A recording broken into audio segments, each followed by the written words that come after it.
John Scott here with Paul Hamilton. Sabres finishing up their very first practice coming out of this Four Nations break. Still no Rasmus Dahlin, Henry Jokiharju, UPL, the guys that were playing in the tournament here. Sabres back on the ice here, but the tournament itself, Paul, they really seem to love it, even beyond just what their teammates were doing. Everybody's loved it. I mean, no matter whether they've played in it or they've talked about it, or guys like the Buffalo Sabres today, they just loved watching it. I mean, because the hockey was just so great. And they got to see some of their teammates play. I think Rasmus Dahlin had a great tournament. I thought he played very, very well with Forsling from Florida, and I thought he looked really good. But just the quality of the hockey that went on, you could just tell the players were fans of it, talking to them. Matthias Samuelsson calling the first period between the Canadians and the United States the best hockey he has ever seen in his life. He's obviously played and seen a lot of it here. Tage Thompson, though, an interesting perspective because, in my opinion, maybe you share it, he should be with Team USA right now. He obviously isn't.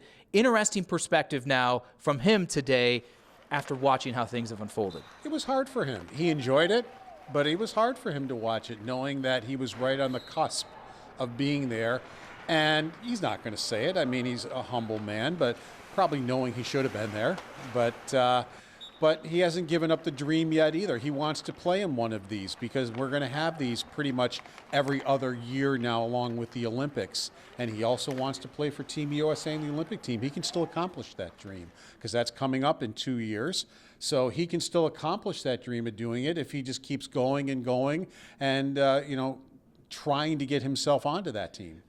They're trying to accomplish things here with the Buffalo Sabres. We all know where they are, though, in the standings coming out of this break. But some interesting thoughts from Lindy Ruff on how the team, Paul, is approaching now to the end of the regular season. He put it together for them. Look, this is what we have to do. And he broke it down into 5-game segments.